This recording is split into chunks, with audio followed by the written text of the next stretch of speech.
This is the Nightshade Cult, a podcast macabre. We bid you welcome, enter freely and of your own will. I'm Nick Grimm. And I'm David Graves.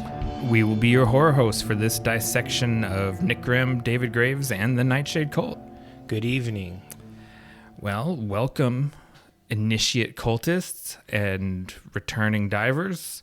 This is our preemptive episode of Nightshade Cult. We wanted to drop in a couple weeks early and give you a little idea what to expect. Little update as to what we've been doing, a preview of the future, and hopefully some interesting commentary. Yeah.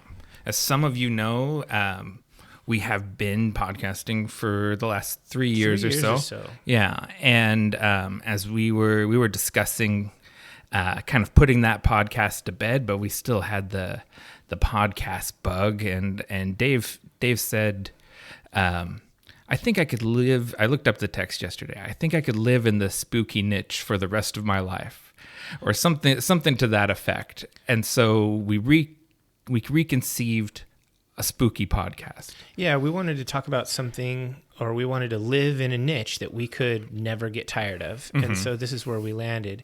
And the Nightshade Cult was born through that discussion. And one of the reasons why we wanted to do this is because it's kind of the opposite end of the spectrum from what we were doing, mm-hmm. which was being complete generalist pop culture podcast. Even though we ourselves have these interests in macabre topics, horror movies, and that sort of thing. Mm-hmm. The previous podcast, Nick and Dave Deep Dive the Metaverse, was essentially open-ended. It was literally anything we felt like talking about. Yeah. We learned that made a bit of a scatter plot of mm-hmm. topics. So here we are. We're going to keep it focused, keep it narrow band, and try to stay in our spot. Yeah.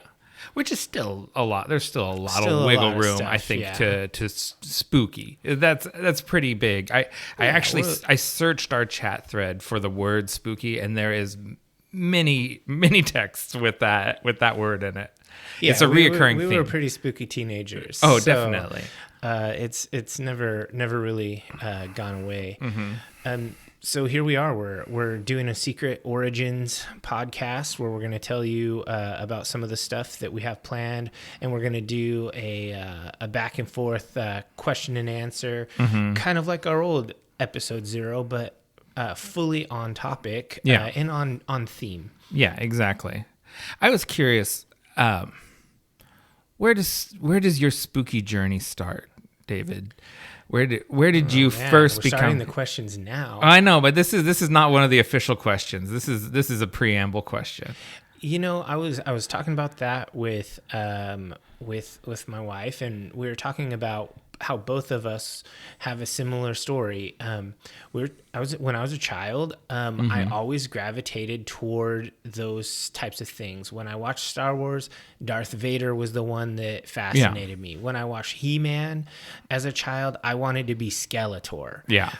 When I went shopping for shoes, I wanted the black ones. Mm-hmm. When I went to buy a new jacket, I wanted the black one. Yeah. It's not something that I was really pushed towards. My mom was kind of a witchy lady. Yeah. My dad kind of a biker guy. So yeah. that sort of aesthetic always kind of appealed to me. My brothers are metalheads, and mm-hmm. they had a big influence on me, being 7 and 9 years older than me. So I was a yeah. little kid while they were teenage thrashers. Yeah. So that's probably where it comes from. Yeah. But I have always been the kid who liked the anti. Uh-huh. I can remember a young David that didn't own any black T-shirts. Yeah, that's true. So there's some point, I think, where I think you're like we've talked about this quite a bit, like the Red Bull and in The Last Unicorn, like those sort of things. You were drawn to that stuff, but there's a point where you were like, I'm going to be spooky on the outside too, not just in my heart. How about you?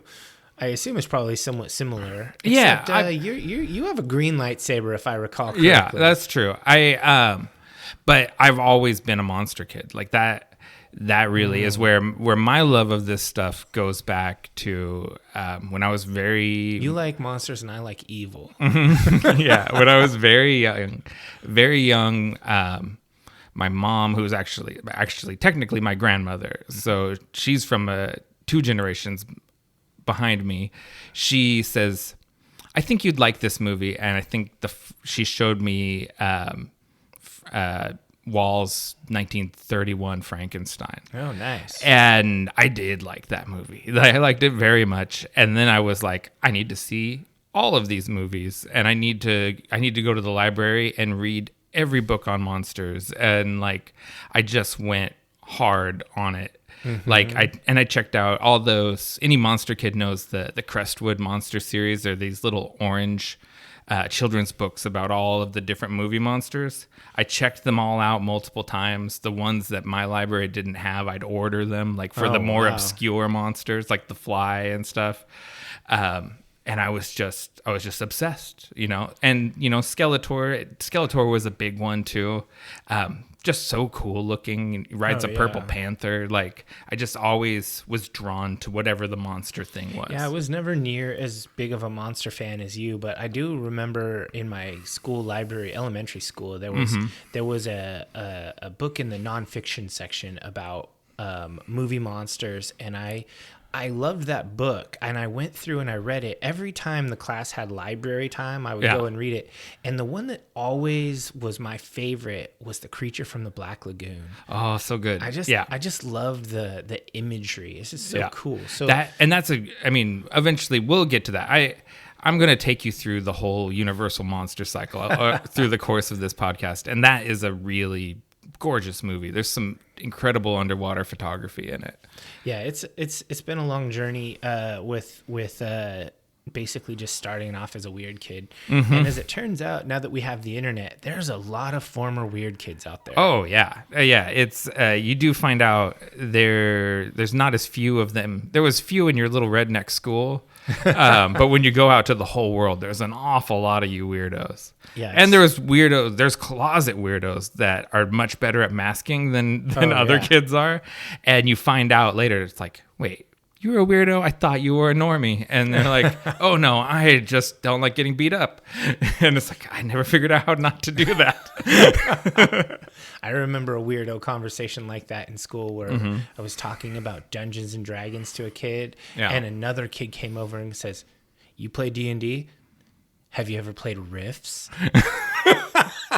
That's next level nerdy. It's like D&D is pretty nerdy, but Rifts is worse.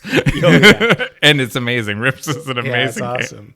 All right, so you alluded to going through the monster cycle, but let's talk about what are some of our planned topics that we know. Yeah, so our first wave that's dropping on October 1st, we're giving you 3 full episodes. 3 for 1. We're taking the streamers method where we try to give you a little lump sum. Will be the 90s monster cycle or horror cycle. That's Francis Ford Coppola's Bram Stoker's Dracula, Kenneth Branagh's Mary Shelley's Frankenstein, and the lesser known stepchild of that series of movies, Wolf, with starring Jack Nicholson. See, I saw all of these in the 90s, so I haven't seen them since the 90s. So we're gonna which one do you think holds up best? Which is the worst?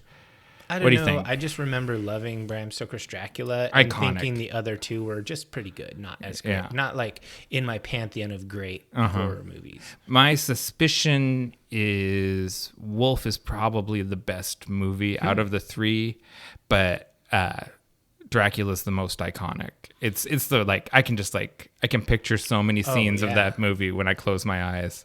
Yeah, that movie is wonderful. I'm glad that we're going to be doing that. Yeah. That's our next podcast after we record this episode 0. So I'm stoked to watch that movie.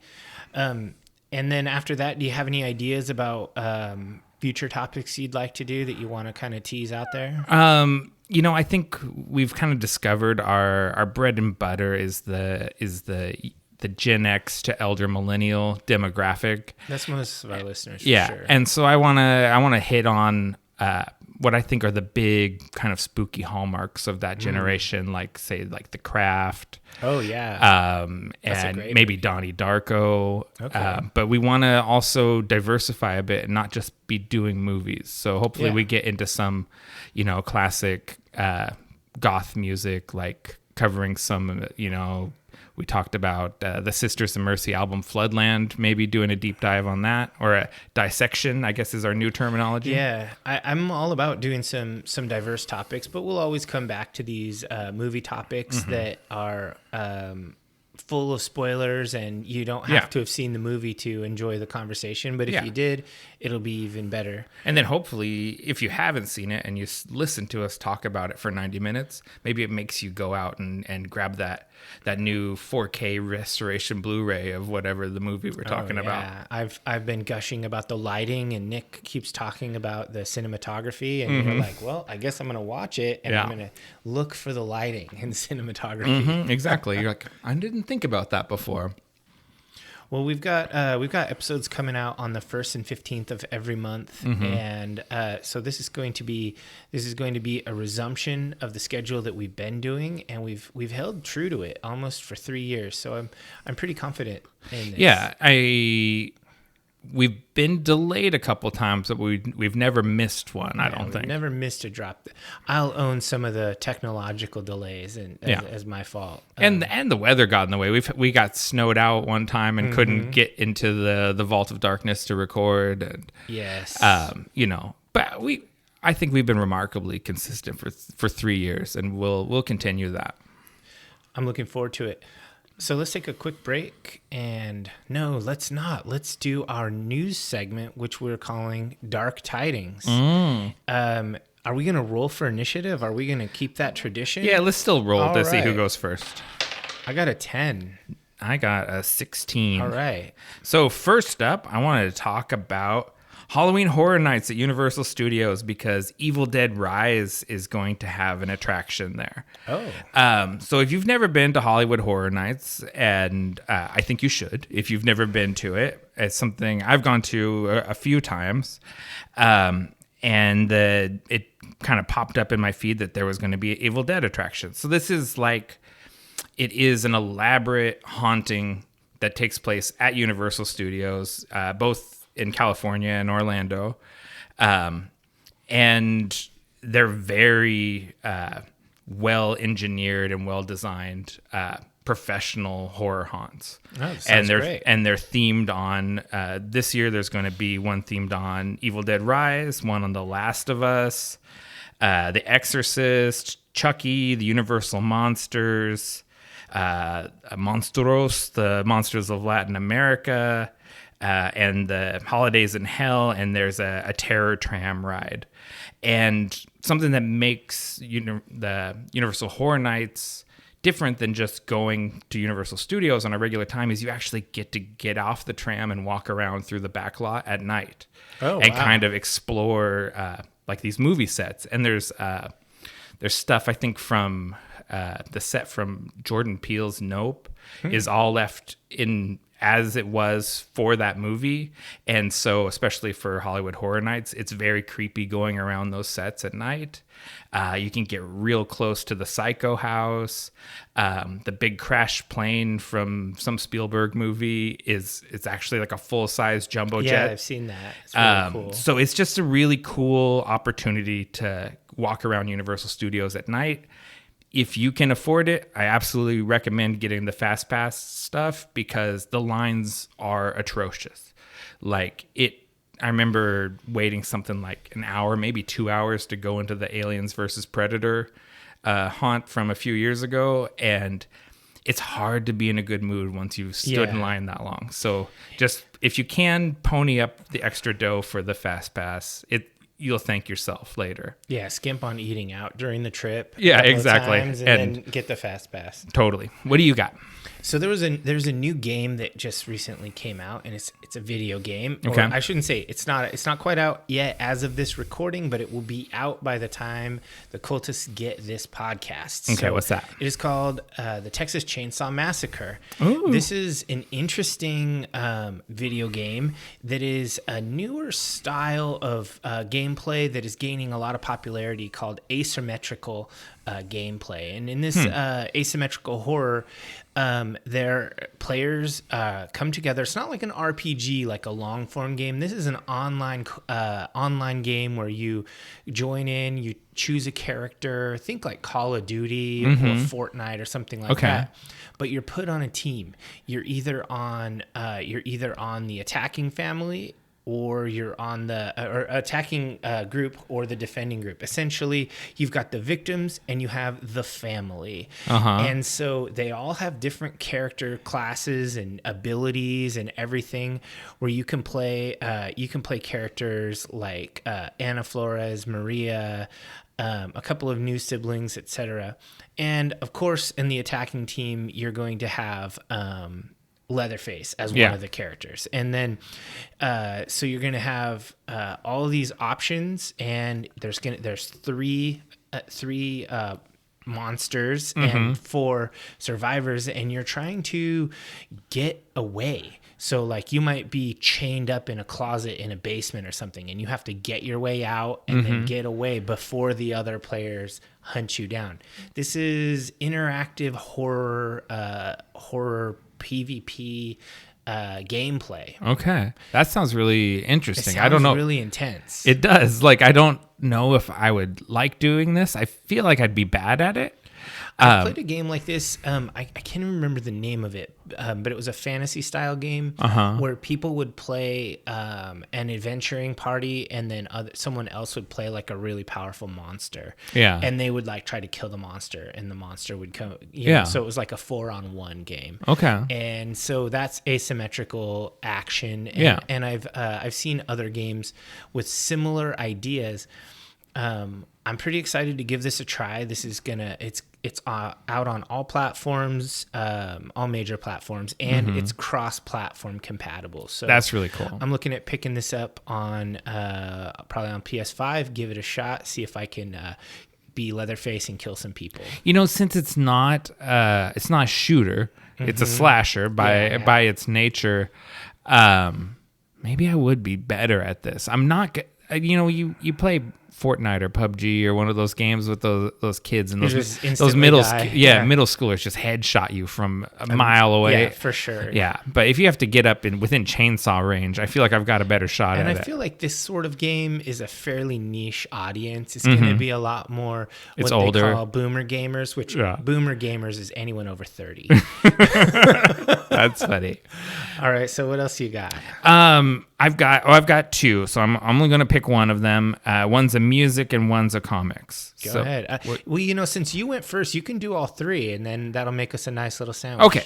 So my number 2 one is we got some bad news the other day, but it's not unexpected news.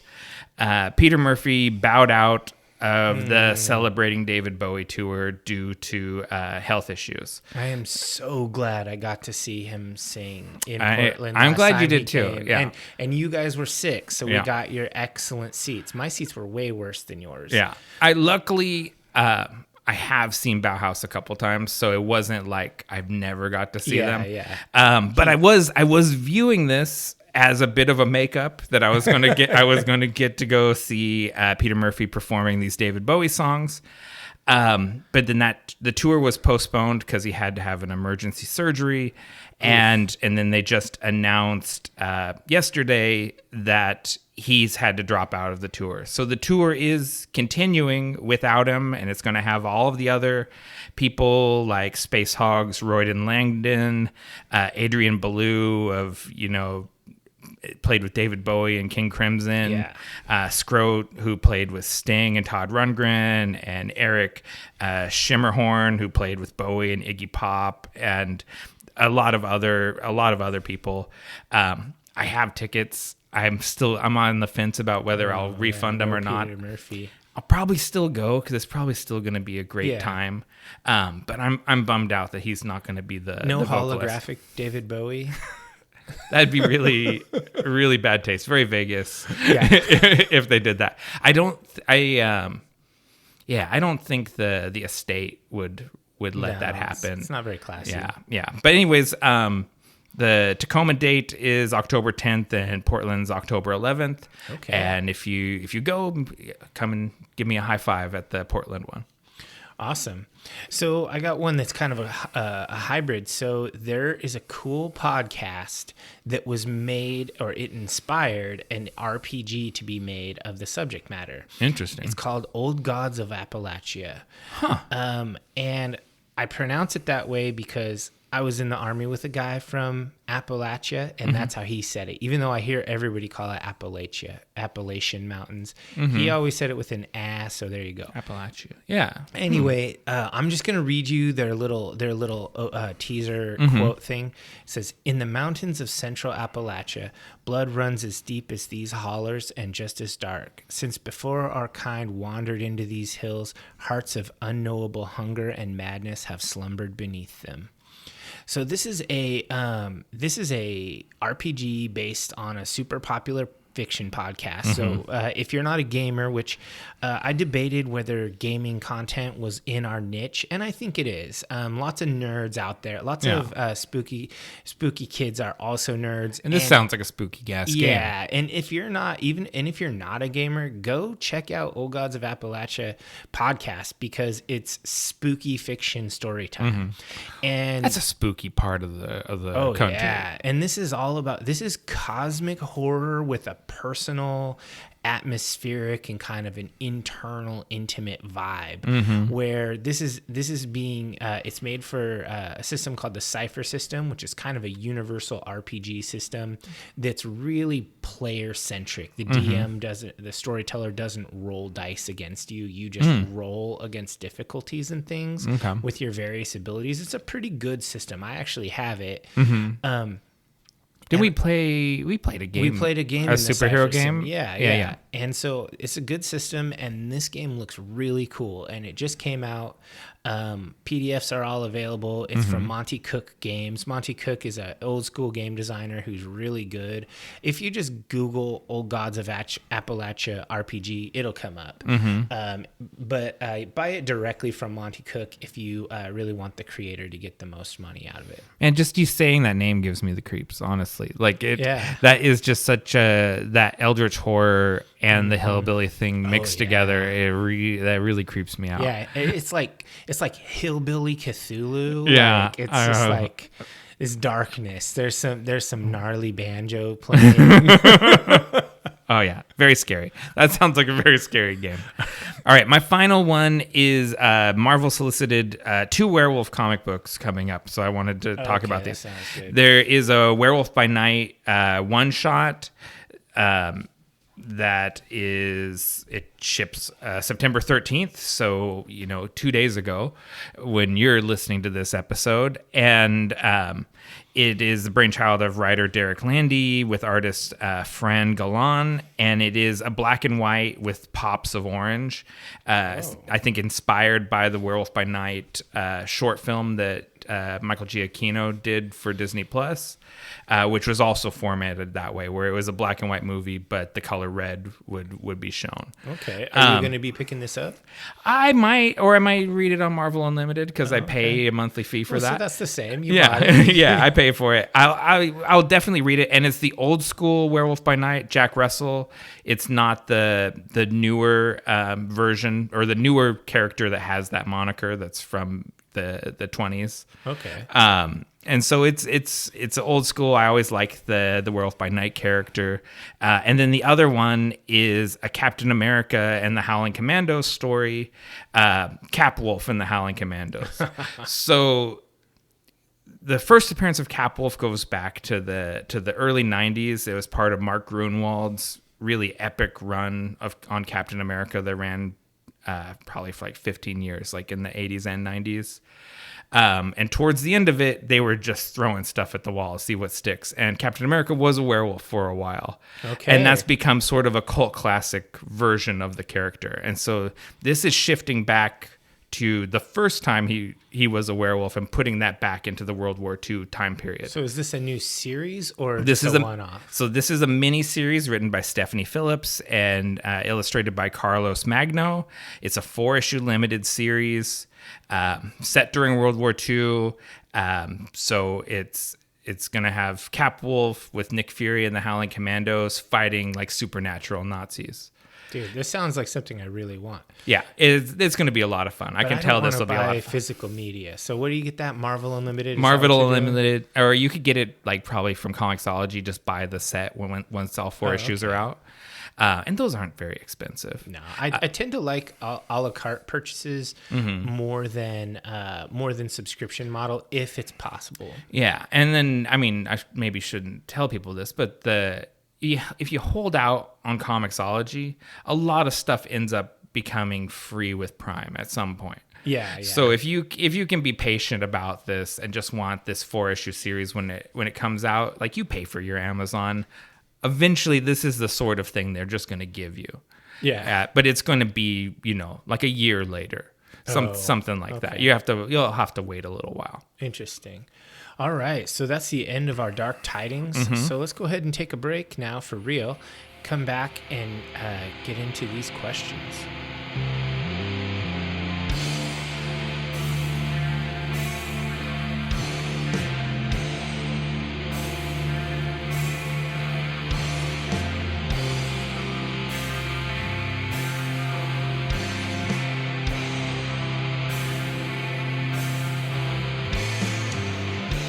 Welcome back, Cultists. It's time for our dissection of Nick Grimm and David Graves.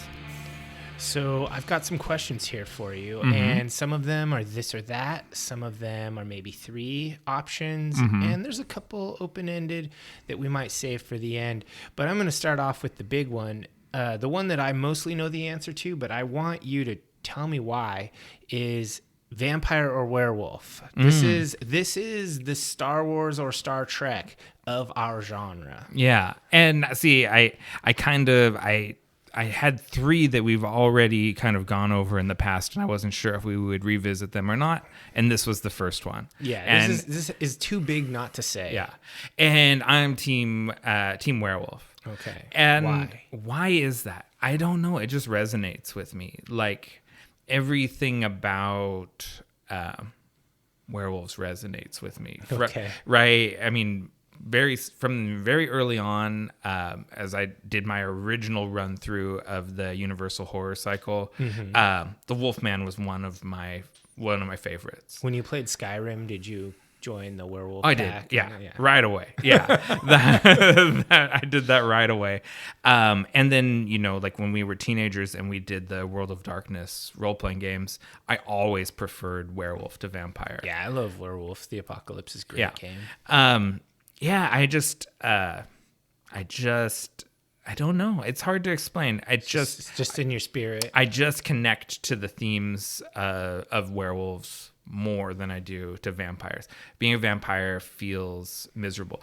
Being a werewolf actually seems miserable in a different way, but it's a way that I'm more drawn to.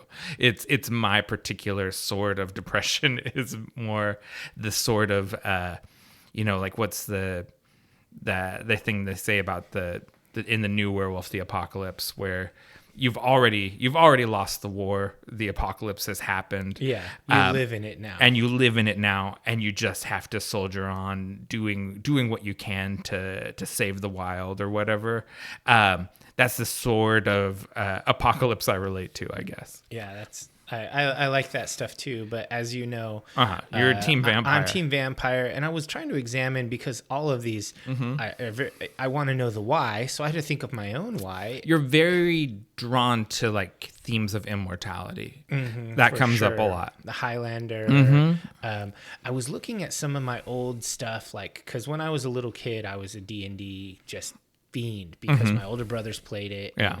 I started playing when I was like 7. I started DMing when I was like 10 or 11. Yeah. And I pulled out some of my old books from my original books, and I found what had to be one of the earliest, the first Ravenloft adventure with Strahd on the cover. And I just thought, yes, that's it. That's the one. Yeah. And so I guess same reason is how it just resonates with you. It just resonates with me. I love the silent stoic standing there imperiously looking down upon everybody, the Strahd von Zarevich, and you know, like the Bela Lugosi Dracula, that classic vibe. Yeah, and you love Christopher Lee also. Oh yeah, the Lee Dracula, amazing. I just love that that stoic, standoffish, immortal just appeals to me. You look, I mean, if people were to look at us and pick who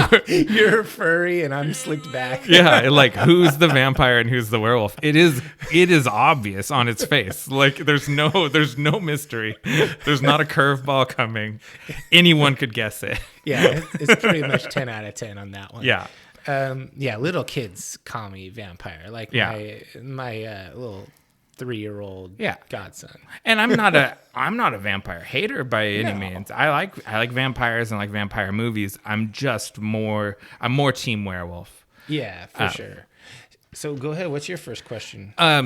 My first question, and this is one I kind of was on the fence about because I don't think you don't have a huge depth of experience with these to have a fully fleshed out opinion of it, but you have a little bit. Okay. And that's Universal or Hammer. Which of the OG horror cycles, which one is your preferred? Yeah, I would say that my initial answer is Hammer, just because I really like Christopher Lee Dracula. Yeah, is really resonates with me. Just he's a great actor. He's probably my favorite actor. But I would say that I'm not fully versed on these. Yeah. I need to watch all the Universal monster movies, and I want to watch the Hammer movies. I mean, there's a lot of them. But as long as we hit like the big ones, the Frankenstein and the horror Frankenstein, or like, you know, like the ones that are analog to each other. Yeah, a little bit of head to head maybe. So what about you? You go Hammer. I'm Universal. I'm old school. I appreciate the Hammer. There's a carnality to the Hammer movies. Like there's that documentary. It's called Flesh and Blood. Hammer is just known for that. It's known for that bright Technicolor red blood and the bountiful cleavage in the bodices. Like they're a much more carnal studio than Universal is. It's more fleshy, and I appreciate both. But I'm a Universal guy. I like the black and white movies. Classier. Right. Yeah, they're older. They're classier. I get it. But sometimes they're boringer. That's the other side of that. Yeah. What's next? All right. So this is one of those open-ended ones. So put yourself in the mindset of maybe like a 7 or 8-year-old little Nicky. Okay. You're trick-or-treating. Okay. First of all, what are you dressed as? And second of all, what is your favorite Halloween candy? Your trick-or-treat gold. Oh, man. Okay. Odds are there's I had 2 repeat costumes that I did multiple years in a row. So for much of my childhood, you're either going to get a Chewbacca or a Frankenstein. Those are I was Chewbacca until I outgrew that costume, and then I was Frankenstein until I moved on to being like a tween or something like that. I was Frankenstein several times. And I like sour fruity candies. So like anything in the Skittle, Starburst, gummy side of the fence, like those are the things that I get excited about. Okay, interesting. That's like so opposite me. So yeah. What about you? When I was that age, I dressed as a serial killer multiple times. It's a very easy costume. Yeah. I also was a vampire several times. Yeah. With the teeth and the slick back hair with white face paint and a cape. Very easy costume also. Yeah. And I did zombie a couple times as a little kid. I was big on the monsters. I never really dressed up as like superheroes or anything. Like I was a monster when I was at Halloween. But then as for candy, I want peanut butter and chocolate. Oh, so like Reese's are the best. That's the king. But back in the day, people weren't given the single serve big Reese cups. You get the little ones. Those little ones, yeah. And those are fine. Those are great. I would like anything chocolatey. So yeah, I mean, I don't hate. No hate on the gummy fruity candies, but I would often just trade those to my sister for the chocolate ones. Yeah. Well, that's a good arrangement. Yeah. Now, I'm going to throw a curveball at that. What's the worst candy to get in your Halloween bucket? Actual worst candy? Yeah. I don't know. Like, I would always hate those, like, what were they, like the waxy Laffy Taffies that weren't very good at all. And I also really didn't like the any of those chalky sugary candies, like anything from like Smarties are the best ones, but there's also like bottle tops. Yeah, you don't like that stuff? I don't really like those, just like sugar compacted. You know what I don't like is those.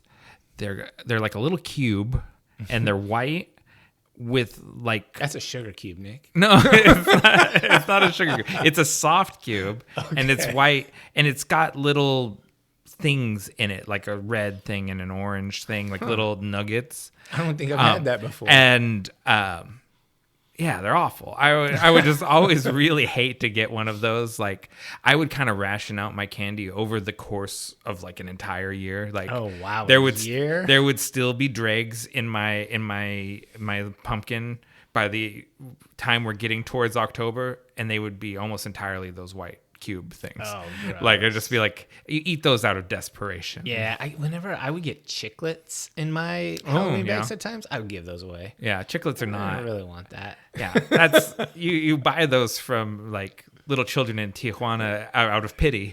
Like they're not something you do recreationally. I don't want the chiclets. Yeah. All right, so what's your next question? Let's see. Addams Family or Munsters? Oh, I was going to ask that one of you. I was brainstorming that question. I was brainstorming these questions with my wife, and it's got to be Addams Family. I mean, the Munsters is just kind of like Addams Family from Wish. Yeah. and I mean, that is actually pretty close to literally true. As sort of Universal Studios created the Munsters as like, they're doing pretty good with the Addams Family. Why don't we do one of those? Yeah, I mean, everybody loves. I think everyone loves the Addams Family, and I mean, I really like the new show Wednesday. Like, it's great. I really enjoyed that show, and I liked the movies, the various movies. I don't know. I think everyone would choose the Addams Family. Who's a Munsters fan? I would have, as a kid, chosen the Munsters for sure. Okay. Just because of the Frankenstein dad? I guess. I mean, the Munsters. Because you're a Frankenstein guy. I am a Frankenstein guy. The Munsters are a lot of fun. There's more depth to the Addams Family. Like, I think that is why the Addams Family has had so much more staying power. I think both of them actually were very progressive shows that showed people in a loving marriage that shared a bed with each other, which in a time which was not really done on TV. Every other TV family slept in separate beds, but not the Munsters. And there's no way Morticia and Gomez slept in separate beds. Like they can hardly keep their hands off each other. So I think both shows have a lot of value, but yeah, Addams Family is the choice. Yeah, I think that's got to be the choice. Yeah. All right, so here's one. This is a this or that, but I like to raise the stakes on these. Okay. Whichever one you don't choose is deleted from your memory, and you can never exist. Oh, that's really hard. Your reality. Bauhaus or The Cure? Wow. Okay. Here's why that is such a difficult question. There's a lot of Cure albums. Yeah. You know what I mean? And so if I choose Bauhaus, which ultimately I probably will, because they're the one that I just enjoy more. I'm losing a lot more by deleting The Cure. I'm losing a lot. When you danced to The Cure with your wife at your wedding. I did. I danced to The Cure with my wife at my wedding. They were my first concert. Well, let me recontextualize this, because once something's deleted from your mind, you don't miss it. You don't know that you're missing it, because I prefer, in a lot of ways I prefer Bauhaus, but there is so much Cure. It's just a bigger loss. In the cost benefit analysis, I'm going to have to pick the Cure, but it's tough. Okay. It's a very, very tough choice. Yeah. But there's just so many Cure albums, and I love most of them in some way or another.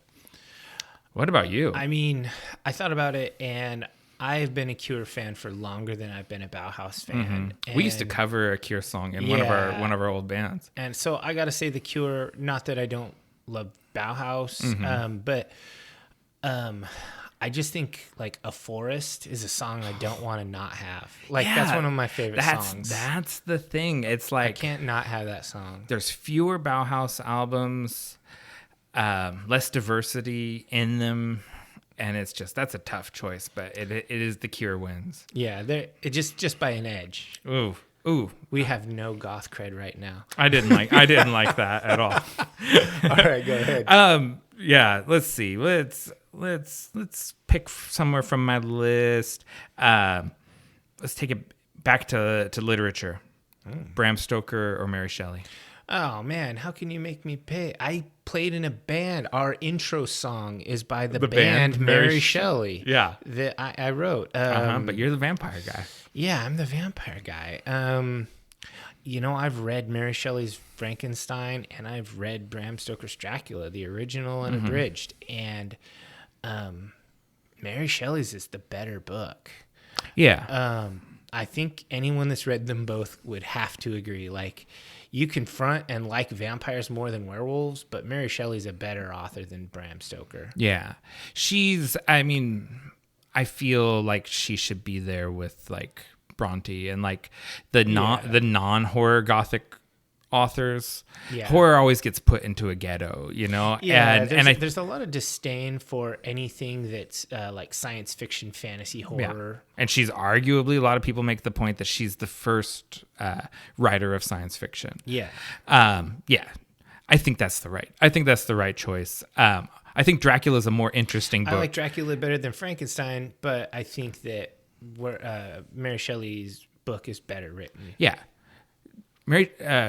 Frankenstein is like this beautiful tragedy, and Dracula is like a very interesting experiment of a novel, because it's put together out like of an epistolary, journal novel. Entries and newspaper articles and things like that. I really love that format. I've thought about experimenting with it. Yeah, it's an interesting way to tell a story, but Frankenstein is a more beautiful book. Don't you think that would be an interesting way to do a collaborative storytelling with people, where more than one person is writing sequential letters or diary entries, recounting events and building on previous things that other people have written about? That would be really interesting. Yeah, that's a cool experiment, actually. That's an interesting. Gotta get some nerds together and write. Yeah, we just have to sequester ourselves in a mansion in the Bavarian countryside on a rainy night and try and scare each other with horror stories. All right, what's your next one? All right, so which movie do you like better? Or more specifically, the character? I don't know. Either way you want to do it. Okay. Beetlejuice or Edward Scissorhands? Ooh, okay. I consider these sort of contemporary, even though they're not really. But in my brain, they're kind of equals. There's several movies in between in Tim Burton's IMDb, but I'm gonna go Edward Scissorhands. I think Burton's figuring himself out in Beetlejuice in a way. I don't think that movie, as fun as it is and as much as I like about it, I don't think it's as cohesive as Edward Scissorhands. And also, Beetlejuice is an awful character, whereas Edward Scissorhands is sort of infinitely sympathetic. So I go Edward Scissorhands. And I also think he's cooler looking. I like the costume. Yeah, I did the same way, same reason. I think Edward Scissorhands looks cooler than Beetlejuice. I like I like the acting of that character. I like how weird and offbeat he is. Whereas I kind of feel like Keaton's Beetlejuice is a little too try hard. Yeah. A little too it's too over the top. Yeah, he's a little bit more than I like. And I don't really love the musical numbers in Beetlejuice. Huh. Okay.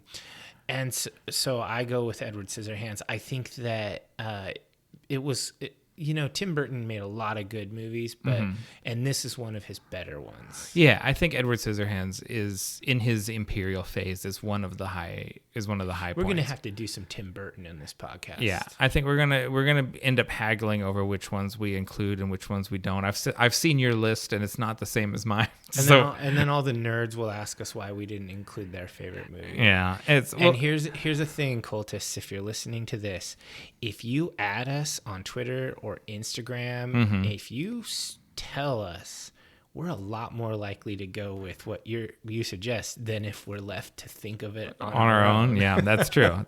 Well, since you brought up Tim Burton, my next one is Tim Burton or Guillermo del Toro.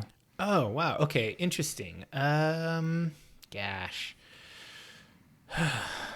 I kind of feel like this is a Cure versus Bauhaus thing. Oh, yeah, this is breadth versus quality. Right? I made this one to hurt. Yeah, this is a toughie. I'm gonna go with Guillermo. Yeah. I just feel like his average quality of work is on a higher level.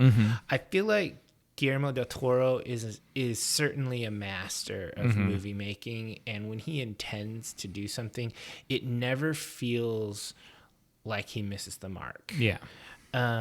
Like, I don't know when the last time you watched like one of his movies are, but it's just they're intensely satisfying. You just feel when you're done watching, it's just like, wow, what did I just experience? Yeah. It's I mean, I also would choose Del Toro. I think he's probably my favorite director. Oh wow. Favorite director of all? Yeah, I think so. I feel like so more than like Ridley Scott. Oh yeah. I think that again the hit to shit ratio is much more. This is a family podcast about macabre topics. I think this is much more in favor of Del Toro. Okay. You know, I think Ridley Scott. The thing Ridley Scott does is takes big swings. Yeah. And doesn't mind if he whiffs it. Like if he misses the ball, he's like, well, I did my best. Yeah, give it a shot. That's true. And I admire that, but like Del Toro is more of a scrutinizer and more of like he waits until the time is right and he does things the way he wants to and he doesn't compromise. If I was to think like, okay, so some beloved property that I love, who would I rather have be its caretaker? Guillermo del Toro or Tim Burton or Ridley Scott or whatever, it's going to be Guillermo because he will not fuck it up. Yeah, honestly. I mean, if those are the three people, Tim Burton's my bottom choice. Yo, yeah. Like, yeah. Because have you watched Corpse Bride or like what's the one about the dog or whatever? Like, come on, dude. I think the original Frankenweenie short is solid. Or like his what? Oh man, he's just in so many bad movies. He has. It's Tim Burton. You know, I've come around a little bit on his Planet of the Apes. I watched a YouTube video that broke it down in a way that made me re-examine it. But really, from Planet of the Apes onward, I could skip everything. Okay. Even Wednesday. Which one was his? What was his Planet of the Apes? The one with Mark Wahlberg in it. Okay. And I didn't really like it at the time, but the one in San Francisco where the apes go to the redwoods. No. That's part of the modern version. Ones. Yeah, those are pretty good. Those ones are very good. Yeah, no, the Tim Burton one, it's more like the classic one. Okay, yeah, I know what you're talking about. Yeah, pass. Yeah, so everything from Planet of the Apes on Tim Burton has been very sketchy. Big Fish is great, but I could skip almost everything else. Okay. So Del Toro, Ridley Scott got drafted into this for some reason. Somehow, I like Ridley Scott movies. Yeah. So he's there, and then Tim Burton's at the bottom. Cameron's a really good one to choose if you're going to have him take your property. Probably. I mean, if he ever gets done with these Avatar yeah, movies. That's true. Fuck Avatar. Anyway, all right. Here's my question. Okay. Because we have now adopted the mantle of the horror host ourselves. Yeah. I want you to choose Elvira or Vampira, or is there another horror host that you would say reigns supreme in your heart? No, it's Elvira. That's not even close. But I want to give proper respect to Vampira because Vampira precedes Elvira. Yeah. That's why I put them head to head, because I think Elvira is better, but Vampira is the original. The thing about Vampira, and this is the credit, I will always give her credit for being the very first lifestyle goth. Okay. Like the very first person who did it 24/7, all the time. She was always a spooky person. Like you see pictures of her out, like she had like the shaved head with bangs before that was a thing. Like in the 60s, she cut her hair that way. She's out on the beach in all black with a parasol in the 60s. Yeah, like I love that shit. She was goth before anyone had a word for it. And you have to give her credit for that. Like she created something that has lasted, for 70 years, like a long time. A very long time. But Elvira is real. Like that's from my era. That's when I was a kid. Yeah. And like, I really fell in love with her she's one of the first people I saw on TV that I was in love with. I remember probably being 7 or 8 years old, and I had a dream that I lived with Elvira in a haunted house together. And I was just obsessed with her, and I've met her 3 times, I think. You were there for one of them. Yeah. She is a delight to talk to. She's the sweetest lady. Yeah, she's great. So Elvira all the way. And her autobiography is excellent. Everyone should read that too. She's had just a crazy, fascinating life. Yeah, I choose the same, obviously. Similar reasons. I don't really need to go off about it. But yeah, I agree. Elvira's the one. Yeah. She's the horror host. Yeah. But Vampira, OG. She blazed the trail, for sure. Freddy or Jason? Oh, that's my next question. Yeah, that was my very next one. Okay. I like them both, but I got to go with Freddy, I think. Yeah. I like Freddy's got personality. Yeah, I love his quippy shittiness sometimes. I love his sweater. He's got a stylish hat. Yeah. I just like him. I think I think that what is it? Robert Englund? That? Yeah. He lends some real charisma to a horrific murderous role. Yeah. I just feel like that's a really well done thing. Whereas I think with Jason, it could just be anybody playing that character. Yeah. Because I don't know who played Jason, and I know Robert Englund played Freddy for basically all of those movies up until Rorschach played it in the remake. I think Freddy is awesome, and so I got to go with him. I agree. Nightmare on Elm Street just scared me to death when I was a little kid. I saw that at a too young of an age. Yeah. And I didn't sleep the whole night. Because you're afraid to fall asleep, and you're it's in your dreams and stuff. Yeah. So Freddy is scary. Okay. Jason's definitely. Just a big ass thug. He's just a big thug with a machete. Yeah. So I guess I'll skip that question. Okay. And lighten up the topic a little bit. Okay. Labyrinth or Dark Crystal? Okay. That's tough. I haven't revisited Dark Crystal in a long time. It's good. It is good. It's still good. Because the Netflix show wasn't good. No. But the movie's good. Yeah. And you didn't like Labyrinth, the movie. I liked it when I saw it a long time ago, but it didn't hold up for you as an adult. Yeah.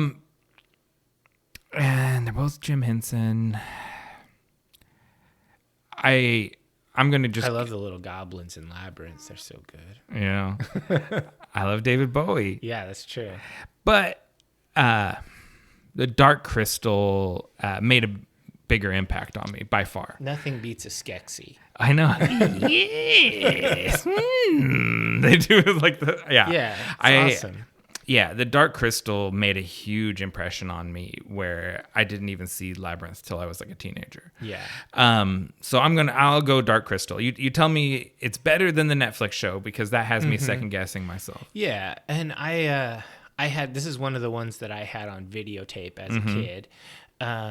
In the big plastic box thing. That came the clamshell, with the insert and stuff. And, I was really liked it. And I watched this a lot of times. I watched Dark Crystal a lot. I saw Labyrinth several times too, but I know this is gonna be an unpopular opinion, but this was, when I was a kid, I thought that Jareth was lame. Like when I was a kid, I was like, I want to be like that guy. He's just like a fancy lad dancing around in tights and stuff. I wanted to be like a big gnarly warrior in armor. Like I thought. But there's not that in Labyrinth either. I know, but like there's those big clanky robots and stuff, and it felt sinister to me. Like the bad guys in Dark Crystal felt evil. Well, the bad guys they suck the essence. In Labyrinth felt like not so evil. Well, yeah, that's because it's literally like a teenage girl's fantasy. Yeah, like that's the intent of it. Yeah, I'm on the same page as you. I go Dark Crystal. That movie has made a big impression on me, whereas Labyrinth took a while to grow on me. But I love David Bowie and I love Jennifer Connelly. But Dark Crystal, I always want to give caveats. Okay, so we're talking movies. The Monster Squad or the Frog Brothers? Oh gosh, Monster Squad. Monster Squad is from what? That was a movie in the middle 80s, around the same time as Lost Boys, and it's a bunch of kids basically fighting the Universal Studios monsters. I remember that now, and obviously it didn't make a big impression. I definitely choose the Frog Brothers. You choose Frog Brothers? I mean, I really liked. Oh no, was the Monster Squad who's kicked the dude in the nuts, right? The nards. The nards. Wolfman has nards. Yeah, now you're getting it. Yeah, no, I'm still going with Frog Brothers just because I like how they're like straight up hardcore vampire killers. Like they don't fuck around. They are like paramilitary. Yeah, like they're definitely they're MAGA red hat guys. You think so? If it was now, the Frog Brothers are total. They're beyond. They're libertarian QAnons who are like think those guys are too moderate. I'm Monster Squad. I'm Team Monster Squad. I like when Horace kicks the Wolfman in the nards. Other videos. That was in the preview. Yeah. Okay, what's your next one? All right, so just keeping it spooky. What do you like better? What resonates more with you? Are you more of a bat or a crow? Holy shit, David! I have that same question for you. Are you serious? No, actually, mine's slightly different, so I'll still keep mine. Okay. I have almost the same question for you. I'm bat. No, wait. Crow's got a lot more options in the world than a bat. Well, I mean, I'm looking at your arm, and you have a big bat tattoo. I do have a big crow tattoo. A raven, but yeah. I love bats. They're pretty cool. And I say this as I share my house with a multi-generational colony of bats, and occasionally they get in the living space, and I like to catch them and bring them outside. Your cats don't catch them. Sometimes that happens, and it doesn't go good for the bat. I tell you, they're not the most durable little animal. No, absolutely. No. Nice with wings. But crows are super smart, and crow's got a lot going for it. Crow can hang out in the daytime. It's true. Bats are very limited, and bats are very shunned by society. Like people think bats are yucky. Everyone likes crows. So if I had to live as one of these creatures, I would live as a crow. It's just what you like better. I like bats better. I'm more drawn to bats than crows. But if I have to become one, if it's you're a werebat or a werecrow. How about that? Ooh, that's pretty. That's still probably crow. If I have to be one, it's going to be crow. But just aesthetically and thematically, I like bats. What about you? Right. You do have a big raven tattoo. I choose the crow all day, every day. I have a big family of corvids in my backyard, the Stellar's jays. I learned that they're territorial. That's why I don't get crows over here, even though I do a crow call and stuff. The jays run them off? Well, it's not that the jays will like hector them and annoy them. Yeah. So they'll just find better places. It's not worth the time. Yeah, we have more jays than crows. Every once in a while, a crow comes around. Yeah, but Stellar's jays are corvids as well. And I like them just the same. All right, so that was my question. Bat or crow, what do you have? So here, I'll go to my reverse version of that question. And see, what would be your preferred familiar? And it is a raven or black cat. Oh, man, that's hard. I know. I wanted to make it a hard question. Because I have a black cat. You have two. That I know, but one of them I call my familiar. Would you trade her for a raven? No, I wouldn't trade her for anything. No, my cat is great. Yeah, good answer. And I always wanted a raven or a crow as a pet, but you can't because they're indigenous or there's a protection act. You can't have native wildlife as pets. Yeah. Or birds, I should say, very specifically birds. But yeah, I would love to have a friend that is a raven. But no, I would never get rid of my cat. Yeah. That's the right choice. I also picked black cat over the raven, but a raven is a pretty cool familiar. It's pretty legit. Like if you're a wizard and you walk in with a raven on your shoulder, that's very awesome. Yeah, but if you're like an evil villain and you turn around in your chair to face your opponent your and Dr. Claw. Yeah, and you have a black cat sitting on your lap, that's also pretty baller. Yeah. It makes you more relatable also because everyone likes cats. Yeah. He can't be all bad. The cat's purring. He's got to be okay. Yeah. At least he's nice to that cat. All right, what's your next one? All right, so I have this is one where you have 4 choices. Oh my god, 4 choices. One, yeah. Who out of these 4 is the best vampire in cinema? Dracula, Nosferatu, Lestat, or David? David from Lost Boys? Yeah. I wanted to give different eras, so I got all these eras. So, this will be the unpopular choice. My favorite is Nosferatu. I love... You like more monstrous shit. I like Max Schreck, original Nosferatu. I like, what's his name? Klaus Nomi, that plays in the Werner Herzog remake. I love Willem Dafoe, who's my favorite actor of all time, in his where he plays Max Schreck. Yeah, that movie was really good. Yeah. I just love Nosferatu. I think that version, Count Orlok, that version of... like the wish.com version of Dracula that he is kind of my favorite. He was a knockoff, but he became his own thing because he's not a pretty like seducer. He's like this like creep, weird. He's like a freak. He is still sort of a seducer, but it's yuckier because he looks so hideous. Yeah. And you're like, he's using his vampire magic. There's no way that girl likes him. Yeah. You know, if this was literary and not, I specified cinematic. If we did literary, I would have gone with Lestat. But I don't think that he in the movies is as strong as he is in the books. I mean, Tom Cruise is incredible in that movie. He's really good. But here's the problem. Yeah. What about Dollar Store Lestat from the new show? Yeah, the Queen of the Damned. And okay, not from the AMC show. Yeah, I never saw Queen of the Damned. It's got Aaliyah in it? Yeah, it's an all right movie. It's not bad. Maybe we'll get to that eventually. So I'm gonna go with the classic Dracula. Yeah. I really like David a lot. Just because he's just awesome. But he's one and done. Yeah. And he didn't even stay a vampire. Yeah. Quitter. So I'm going with Dracula. I'm gonna specify. I think Bela Lugosi's version is probably the most iconic and the perfect version. You pick him over Christopher Lee. Christopher Lee is great and his version is awesome, but there's nothing like that accent. Yeah. Well, it's an authentic accent. Yeah. That's really his voice. Yeah. Okay. I think that's a strong choice, but I still don't have a vampire tattoo. Wow. Like, so that's maybe that band is a vampire, maybe. Could be. It could be technically. You'd never know. That's Laszlo, actually. Yeah. Look at my Laszlo tattoo. Yeah. Bat. Yeah. Okay. It's been a minute since we did a music one. So, okay. Peter Steele or Glenn Danzig? Oh, man.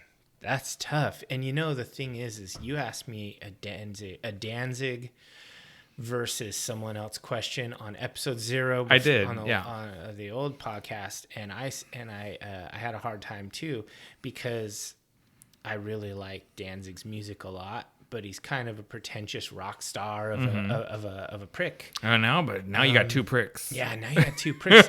Peter Steele also a prick. Arguably the bigger prick. Yeah, but he. Man, that's really tough. I love Typo Negative. I've seen them every time they played in Portland, I saw them just over and over again. And I would always go behind the Roseland and wait for them. Yeah. And I would get stuff signed or talk to them. Maybe talking to, what's his name? Kenny Hickey. Yeah. He has a new band. He just started out. They only have one song out. Anyway, that's a tough one. I'm probably going to have to go with Danzig just because I like all of the eras of his music. I love the Misfits and Sam Hain and Danzig and all of that. I feel like Typo Negative would have been good for so much more music, but and I really do enjoy it. But I'm probably going to go with Danzig, even though I'm conflicted on it. So what about you? Yeah, I'm in the same boat. I'm Team Danzig, but I didn't see Typo as many times as you did, but we went to some of those shows together, and those were great, just great concerts. I remember Peter Steele coming out, and he's like, I know it's a weeknight and you got to work in the morning, so we're not going to do a lot of talking. We're just going to get down to it. And then they just go into it. And he's drinking wine. A bottle of wine like it's a bottle of beer. And then at the end, he rips all the strings off his bass guitar and walks off. And I remember you turned to me and you go, oh, there's not going to be an encore. That was final. Yeah. There's no more. Yeah. R.I.P. But yeah, he's one of the greats. So I have another cinematic one, but this time you already asked me a director question. Okay. So I've got a director question where I got 3 offerings and you just choose one. The other two gone. This is another delete them. Well, 3 in a boat. You can pluck one out to save them. The other 2 drown. Okay. Wes Craven, George Romero, or John Carpenter. Ooh, okay. Hold on. I want to pull up the IMDb's. I've got the app loaded here, and I just want to make sure what am I losing? We've got some really good ones here. Especially all of the Dawn of the Dead movies and all that with George Romero. Did I make it too hard? No, you didn't. I just wanted to make sure what I'm losing. I'm keeping John Carpenter. Okay. I'm keeping John Carpenter. Oh man, but the Dead movies. Night of the Living Dead, Day of the Dead, Dawn of the Dead. Oof. But then on the other hand, Escape from New York, Nightmare on Elm Street. That's Wes Craven. I'm espousing the benefits of Craven. Yeah. I'm going Carpenter, and the thing that's going to push Carpenter over the edge is also the music. John Carpenter is a great composer. I love his music. And not only would I lose The Thing, which is like a perfect horror movie. Yeah. I would lose the score to The Thing and the score to Escape from New York and all of those things. Ooh. You're going to lose Swamp Thing with Wes Craven. Oh, I love the original Swamp Thing. Oh, oh God. That's why this is a hard one. And I love the Dead movies too. Yeah, they're I really think good. Night of the Living Dead is just such a great horror movie, and so is Dawn of the Dead. But no, I'm sticking with it. I'm gonna be strong. Okay. And I'm going Carpenter. John Carpenter. All right. Yeah. What about you? I was going to choose George Romero. Oh, okay. I just don't think we can lose those movies. I think those three, the Dead movies. Yeah, I think I think Romero needs saving. The other guys, they did good things, but I'm going with Romero. Yeah. But all of them are valid choices. Definitely. That's why that was it a makes tough one. Yeah. Let's see. Here's a little bit of a. You keep giving me three choices. I'll give you a 3 choice, and this one has to do with some esoteric philosophies: neo-paganism. Oh God. Esoteric occultism, or romantic Satanism. Oh God. I have to choose one? Yeah. Man, I mean, I can't call myself an expert on any of it, but I would say that I'm familiar. Mm-hmm. I'm gonna go with neo-paganism. Yeah. I just, it's, I like it how speaks to you. It's a lot more. It's a lot more how a person chooses their, what they want to, what they want to revere, etc., whatever, and it can be different things from different pantheons, etc. I just feel like neo-paganism is the thing that is most interesting to me of those three, but the romantic Satanism is not interesting to me. What? Of the three. Oh, really? Yeah. Okay. That's the one that I'm just like, no, thank you. Okay, I'm gonna go the other way, and that is the one that I choose is romantic Satanism. I'm all down with the devil, with the Satanic Temple. I'm down with Paradise Lost and all of that literature. I'm down with Lucifer as a sympathetic character. I'm all on board. I'm also very interested in neo-paganism also, but if I had to hang my hat on one of them, I'll go Satanism. Okay. Wow. But I think if someone walked into your house, you've got like bind runes and like you already have your flag. A couple of rune stones in the front of the house. Yeah, your pagan flag is already flying. And I'm not really a pagan. I love history. I think if the Inquisition showed up, they burn would disagree. Me for sure, but I'm just a history nerd. Yeah. And then this is actually my last question that I have here, and I think I know the answer, and so I've got a little bonus. Okay. We're talking effects. Okay. If a movie had to be one or the other in pure, all practical or all digital?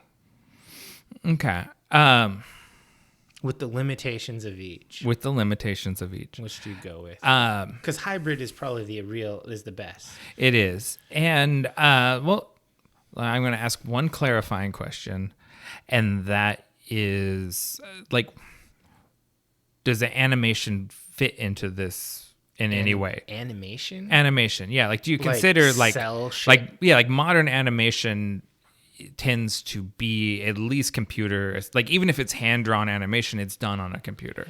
Is that part of computer graphics? Are you talking about part of digital effects? Are you talking about live action films and how you add visual effects to them?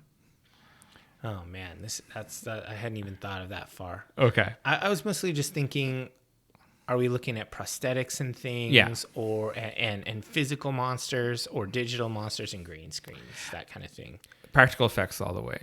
Even inferior practical effects feel more real than digital effects. I mean, but you've seen Evil Dead and stuff, and how cheesy those practical effects look. I think those movies are remarkable. Okay, in the stuff that they did with zero budget or very low budget films.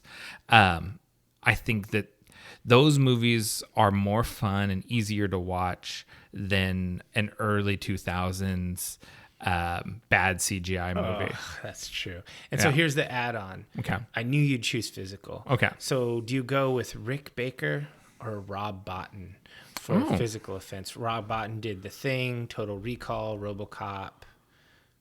Oh, okay. I usually put him up against Stan Winston, and I always choose Rick Baker.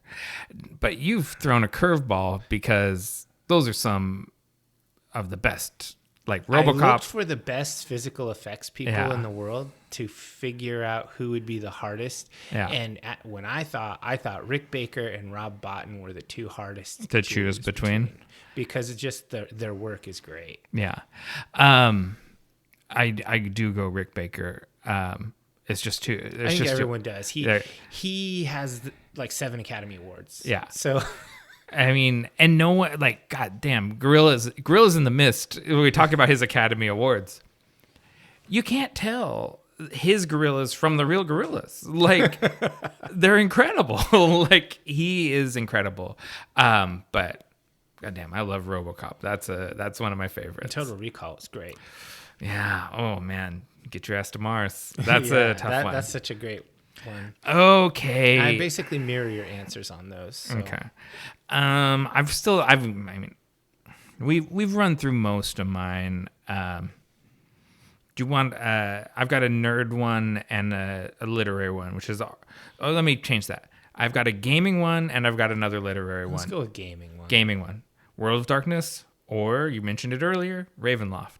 Oh, wow. World of Darkness or Ravenloft. They're so very different. Yeah, but I have every Ravenloft supplement that has ever been put out, from the very first one to the most modern one, which I will say is quite good, the newest Ravenloft. And I even have the full Coffin box set. So I think that says I'm a Ravenloft guy. Really? Okay. I love World of Darkness, and also my bookshelf has a lot of World of Darkness books, but I've also sold lots of them and got culled so much World of Darkness, whereas I've never sold a Ravenloft. Oh, interesting. Okay, I'm glad they're too precious to me. I'm glad I asked this question, because I would have guessed the other way, because you've logged a lot of hours in that World of Darkness. I've played more World of Darkness for sure, but always in my heart, Strahd is number one. That's your number one vampire? Oh man, that's hard. Yeah, but he's probably the number one vampire. Okay, interesting. Well, how about you? World of Darkness or Ravenloft? I've never played Ravenloft. Oh, we'll have to fix that. We should do it. Yeah, I've never played it. When we play D&D, everyone plays fantasy D&D, never horror D&D. Horror is a kind of fantasy. Yeah, that's true. we will have to remedy that. Play some Ravenloft for sure. Okay, I can be done. I've got more questions, but I can be done. Unless there's one that's burning a hole and you really want to ask it. Let me get that literary one too. And I know the answer, but I want to hear you talk about it. Okay. And that is Anne Rice or Stephen King. Okay, so that's a toughie, but I think I can say that I'm going to go with Anne Rice. I have read both of them a fair bit, and I just enjoy Anne Rice more. Yeah. I don't actually think she's better. Okay. So if you're saying who's the better author, it's probably King. Yeah, but this is who you like more. I really like reading the Rice books. They just flow. Like they just wrap you up in the journey, the emotional journey of these characters, and they make you truly care. Whereas when I was reading Dark Tower, it's kind of a I wouldn't call it the Lord of the Rings ish, but it's a travel log story format. So here to there, and shit happens along the way, which is one of the classic plots. And it's like I do care kind of about what the characters do and think and whatnot, but some of the characters are just like, I'm like, man, I wish they would fast forward. And so I'm just gonna go with Anne Rice. I also think the other thing that I enjoy more is King is more, a lot of his stuff is more like truly horror. Like it's meant to be scary and creepy and dark, whereas Anne Rice is romantic horror, and that's the word I would use too. I really enjoy that because it's a personal journey, and it's like a psychological exploration. And even some of the stuff that she wrote that was kind of a miss in my mind, like Memnoch the Devil and stuff, it still was good. Did you read like the Mayfair Witches books and that stuff too? And you like all that as well? Yeah, I like I've read pretty much I wouldn't say everything. I should go through her now that she's passed and not making any more. I should just go figure out what I haven't read and read it. Yeah, definitely. But yeah, so I'm going to go with Anne Rice. How about you? I don't think I've ever read a Stephen King book. I've seen a lot of movies based on his stuff, and I have kind of an idea what I think about him. I would lean your way. I think Anne Rice, we talked earlier about Bram Stoker versus Mary Shelley. Anne Rice has that Mary Shelley quality. Like, she's a proper gothic writer. And I just there's something about the gothic romanticism that I just eat that up when I read it. No character is ever sadder than Claudia. I know. That's true. There's so much tragedy in vampires in general. That's why I don't want to be a vampire. You want to be a werewolf, like American Werewolf in London? You just come out of it and you're covered in blood. And they're just dead people. You're like, oh shit, I better get some clothes. Although that's one of the coolest werewolves, it's not the one I would aspire to be. I'd rather be one of the cooler ones that has a little more control than that. Teen Wolf. I mean, honest, if you're picking a werewolf to be, wouldn't you rather be Teen Wolf? I just think of him playing basketball. Star of the basketball team, surfing on top of the van. That is pretty cool. Teen Wolf, he really he saw the potential in being a teenage werewolf, and he seized the day and really went for it. Oh, man. He's not a tragic character. He just lived his best life. Yeah. That's not even a horror movie. It's not. It's just a romp. Weird comedy. Yeah. All right. Well, why don't we take a break, and when we come back, we'll delve into the Vault of Darkness.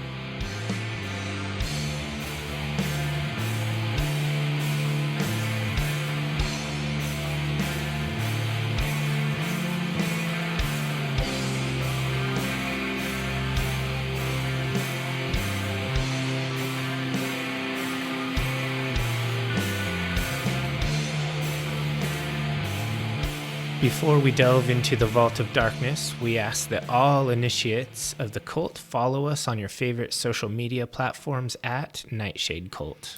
And if you enjoyed this content, help us grow the cult by sharing it with like-minded individuals and leave us a review wherever you listen to podcasts. New episodes drop the 1st and 15th of every month. So what is the Vault of Darkness, this ending segment of ours? Well, so technically the Vault of Darkness is this space that we're in, this dank underground dungeon. Yeah, where we record the podcast. But thematically, in this case, what the Vault of Darkness is it's a metaphorical crypt that we reach into to pull out some recommendations we think that cultists might enjoy. Yeah, so this isn't always going to be ultra modern. This isn't what we're into right that moment. Yeah, but it should be in theme with the episode topic. And since this episode's topic is a dissection of us and the podcast itself, I just chose something that I've been listening to lately and something that I like. Yeah, it's a band called She Passed Away. This is a Turkish post-punk band that was formed in 2006.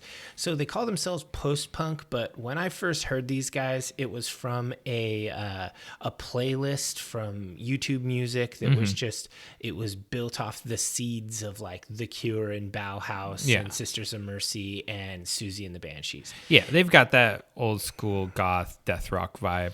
Yeah, but all the post-punk is a big umbrella. Yeah, and so this is really just goth rock, and these guys are fucking awesome. It's a two-man band where one guy does vocals and guitar, and the other guy does programming and bass and stuff and whatnot. And I would probably actually classify this as dark wave most accurately. You think? Okay. So the earliest stuff, the earlier material is very dark wave, and then it kind of gets a little more death rock, or death rock, post punk, whatever. But they don't have a ton of releases. It's certainly a band that you can experience all their stuff in a few days. They have three albums and an EP. Their last album was out in 2019, which seems like forever ago, but they've teased in recent live appearances. They mostly play in Europe, being from Turkey. that they have something new coming. They've played a couple tracks from an upcoming album, but they haven't said anything else. They seem to be fairly secretive. They don't talk a lot. Okay. They don't do much interviews. I'm not saying that there aren't any out there, but there wasn't a lot when I was just looking for them. Okay. But when they play live, it's just like a dude on guitar and a dude on bass, and they've got backing tracks and stuff. Mm-hmm. And I really want to see this band, but they're not playing anywhere near here anytime soon. Okay. Well, I think you would really like. Yeah, I mean, just I jujled them when you mentioned the name, and just the look of them tells me I would like them. Like, I would at least give them a real good, fair chance. Oh yeah, you will like them. Yeah, they're like bands you like, mm-hmm. but it's new and different, so that means it fits right into the catalog. Definitely. Well, you and I, we ended up being a little like-minded this episode because I also wanted to recommend a couple bands, but mine you have a better chance of seeing because they're local Portland bands. Oh, great. So first up, I saw this band Visions the other night. They opened up for High Vis. And immediately they just ticked a lot of boxes for me because they have that late 70s post-punk vibe. Very up your alley if you like Susie and the Banshees. Okay. It's that sort of, that post... jangly, punky. Yeah, a lot of chorus effect on the guitar. Mm-hmm. I always kind of think of like... vocalists like Susie as gothic divas, which I guess is different than than when you think of like an R&B diva. Yeah. But there is this sort of diva-esque quality to that sort of vocalist. Mm-hmm. In this case, it's Sarah Heiss is the name of the vocalist. And 3 out of 4 of the members of this band came out of another anarcho-goth band called Dead Cult, which are also worth checking out because I looked into them because Visions just has just the one album. It was a self-titled album that came out in 2020. And, they're around here in the Portland area, so you can definitely see them play out, and they were a lot of fun. And then the other band, it's not a new band. It's a band that's coming back from a hiatus, and that's the Gentry. They just dropped an album called Gino. Yeah, they just dropped an album called Once Upon a Time in Hillsboro. And if you remember the Gentry from their 2009 album Sex by the Unit, this is a much more mature, introspective version of the band. Okay. Where they in the early 2000s they were a fairly like hedonistic party band, I guess I would say. This is a more introspective midlife crisis sort of an album. What kind of genre would you say? So according to how they describe themselves, the Gentry is an American electric rock band formed in Hillsboro, Oregon in the year 2000. The band consists of singer and multi-instrumentalist Gino Mari, who's a buddy of mine, and drummer Andrew Caron. Okay. And I always love a two-man band. Yeah, and more people, some of the older members of the band come in and play on a track or two. Mm-hmm. But this really is, I mean, it's mostly, I told Gino, it's a beautiful love letter to misspent youth, because it's really him kind of looking back on his life, like the last 20 years or so. Sure. And it's sad, and it's fun, and it's interesting. I was on some of his adventures with him, it's not a goth spooky thing necessarily, but where I know this guy from was back in the day, he was one of the goth night DJs at the Paris Theater. Yeah. And so I connect him to that spooky world, and I think he would connect himself to it. Even if spooky nights back in the day in the early 2000s, the late 90s, those were good times. Yeah, those were fun. I always liked sitting in the DJ booth with him and like seeing what songs he's going to queue up next and everything. And I'll always remember, I think it was Halloween night probably, sitting in the DJ booth with Gino, and he put on Michael Jackson's Thriller and watching the goths and rivet heads down below break out into the Thriller dance. And I was like, he just had a way of picking the right song to get people to dance. Yeah, Halloween, that's a perfect one. He was a hell of a DJ, and I think he's a great songwriter. And so I think Once Upon a Time in Hillsborough is definitely worth checking out. All right, great. Those are some really good recommendations and things I actually want to go check out. I won't lie. Sometimes you recommend some stuff and I'm like, pass. Yeah, it's not for you. But I think these ones you'll like. We'd like to thank you for joining the Nightshade Cult. And until we meet again, we're wishing you unpleasant dreams.